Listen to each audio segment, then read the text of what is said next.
Assalamualaikum warahmatullahi wabarakatuh. Perkenalkan, nama saya Fitri Mawaddah, peserta Latsar CPNS BPSDMD Provinsi Kalimantan Selatan, Angkatan 16 Kelompok 3 dengan NDH 27. Hari ini saya ingin memaparkan tugas agenda 1 mengenai analisis isu efektivitas kinerja individu berdasar topoksi. Instansi tempat bekerja saya sekarang adalah pada Dinas Perhubungan Kota Banjarbaru. Petunjuk pengerjaan yang pertama, pra-analisis identifikasi isu. Yang kedua, menentukan prioritas isu dengan menggunakan metode APKL atau USG. Yang ketiga, menganalisis penyebab isu dengan menggunakan fishbone. Yang keempat, menemukan alternatif pemecahan isu dengan menggunakan SWOT. Yang kelima, pemecahan masalah. Pra-analisis identifikasi isu. Di sini saya menemukan 5 isu sesuai dengan tupoksi saya sebagai pengelola sarana dan prasarana kantor. Yang pertama, saat pengadaan, detail aset atau barang tidak langsung dilaporkan ke pengurus barang untuk proses identifikasi, pendataan, dan penginputan barang. Yang kedua, proses hibah aset atau aset. Yang kedua, proses hibah aset atau barang, pengurus barang tidak mengetahui secara langsung. Yang ketiga, aset atau barang yang digunakan atau dipinjamkan tidak dijaga dan dilaporkan jika ada perubahan kondisi. Yang keempat, aset atau barang tidak diketahui keberadaannya. 5. Masih adanya ketidaksinkronan data dalam aplikasi.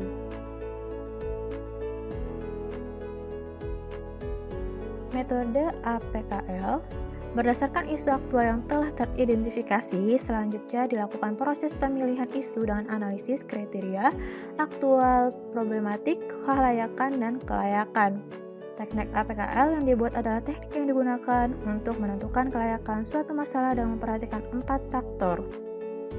Yang pertama, aktual, ditandai dengan huruf A, yaitu isu tersebut masih dibicarakan atau belum terselesaikan hingga masa sekarang. Yang kedua, problematik, ditandai dengan huruf P, yaitu isu yang menyimpang dari harapan standar, ketentuan yang menimbulkan kegelisahan yang perlu segera dicari penyebab dan pemecahannya. Yang ketiga, kekhalayakan, dengan ditandai huruf K, yaitu isu yang diangkat secara langsung menyangkut hajat hidup orang banyak dan bukan hanya untuk kepentingan seseorang atau sekelompok kecil orang.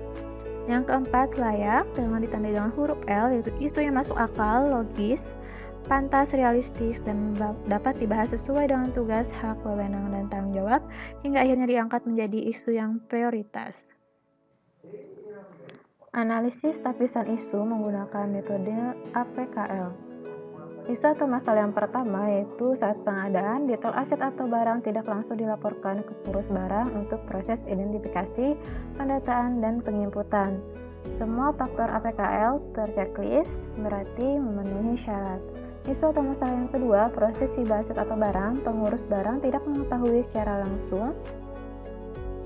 Ada 3 faktor APKL yang tidak terchecklist, berarti tidak memenuhi syarat. Isu atau masalah yang ketiga yaitu aset atau barang yang digunakan atau dipinjamkan tidak dijaga dan dilaporkan jika ada perubahan kondisi. Keempat, faktor APKL terchecklist, berarti memenuhi syarat. Isu atau masalah yang keempat, aset atau barang tidak diketahui keberadaannya. Ada 2 faktor APKL yang tidak terchecklist, berarti tidak memenuhi syarat. Isu atau masalah yang kelima itu adanya data yang masih belum sinkron dengan data yang ada di dalam aplikasi. Ada 2 faktor APKL yang tidak terchecklist, berarti tidak memenuhi syarat. Selanjutnya kita akan ke metode USG, yaitu salah satu metode yang dapat digunakan untuk menentukan prioritas masalah adalah metode USG, yaitu urgency, seriousness, growth. Urgensi itu seberapa mendesak isu tersebut harus dibahas, dikaitkan dengan waktu yang tersedia dan seberapa keras tekanan waktu tersebut untuk memecahkan masalah yang menyebabkan isu tadi. Seriousness, seberapa serius isu tersebut perlu dibahas, dikaitkan dengan adanya yang timbul dengan penundaan pemecahan masalah yang menimbulkan isu tersebut atau akibat yang menimbulkan masalah-masalah lain kalau masalah penyebab isu itu tidak dipecahkan. Growth, seberapa kemungkinannya isu tersebut menjadi berkembang, dikaitkan kemungkinan masalah penyebab isu akan makin memburuk bila dibiarkan. Dalam metode USG, kita menentukan tingkat urgensi, keseriusan, dan perkembangan isu dengan menentukan skala nilai 1-5 atau 1-10. Di sini saya memakai skala Likert yaitu 1-5, di mana kategori pertama itu sangat kecil, kedua kecil, ketiga sedang, 4 besar, 5 sangat besar. Dari pengerjaan metode APKL sebelumnya, didapatkan 2 isu atau masalah yang memenuhi syarat, yaitu yang pertama saat pengadaan detail aset atau barang tidak langsung dilaporkan ke pengurus barang untuk proses identifikasi, pendataan, dan penginputan. Faktor U mendapatkan 5 poin, faktor S mendapatkan 5 poin, dan faktor G mendapatkan 5 poin, jumlah 15 poin. Isu atau permasalahan aset atau Isu atau masalah yang kedua itu aset atau barang yang digunakan atau dipinjamkan tidak dijaga dan dilaporkan jika ada perubahan kondisi. Faktor U mendapatkan 4 poin, faktor S dengan 4 poin, dan faktor G dengan 3 poin, jumlah 11 poin. Jadi yang menjadi prioritas adalah isu atau masalah yang pertama, itu saat pengadaan detail aset atau barang tidak langsung dilaporkan ke pengurus barang untuk proses identifikasi, pendataan, dan penginputan.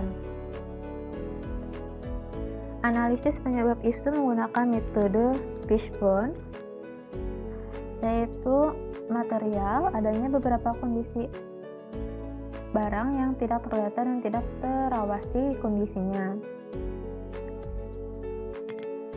Aturan, kurang kondisifnya ruang penyimpanan aset BMD. Budaya, yaitu kebiasaan dari para pengadaan barang yang tidak segera melaporkan pengadaannya. Kemudian manusia, kurangnya tingkat pemahaman terkait pentingnya pengelolaan inventarisasi aset BMD, sehingga menimbulkan potensi tinggi aset BMD tidak terdata dengan baik.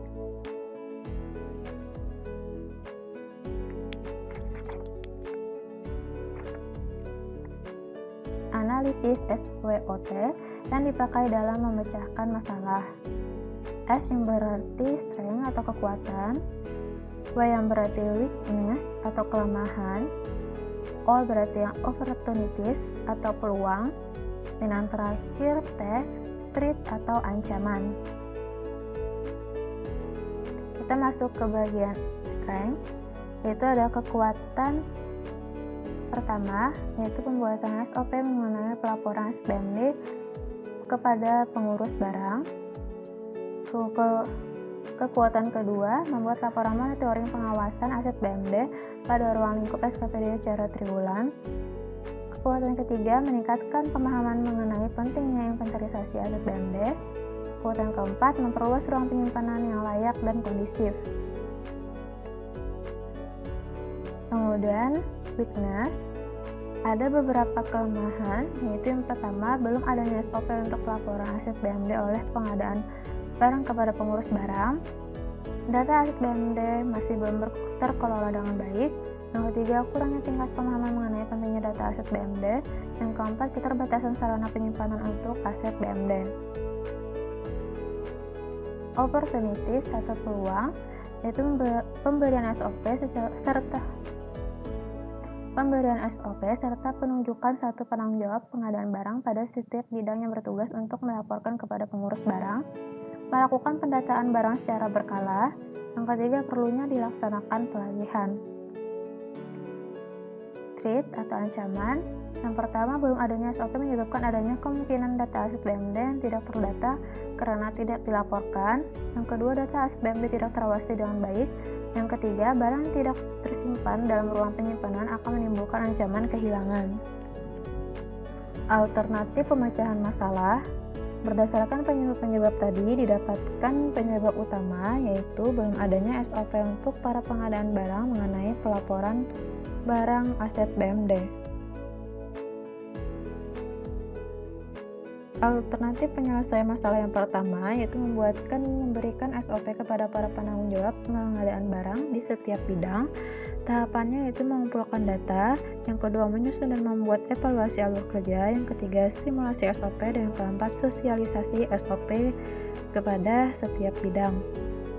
Kemudian output yang dihasilkan adalah sebuah standar operasional prosedur atau SOP yang jelas. Para pihak yang terkait adalah kepala bidang, pengurus barang, dan pengadaan barang. Alternatif penyelesaian yang kedua, melakukan evaluasi mengenai monitoring pengawasan terhadap aset BMD. Tahapannya melakukan komunikasi yang baik dengan peminjam barang. Outputnya, aset BMD menjadi mudah terawasi karena rutin melakukan pembaruan data terbaru. Para pihak yang terkait yaitu peminjam barang dan pengurus barang.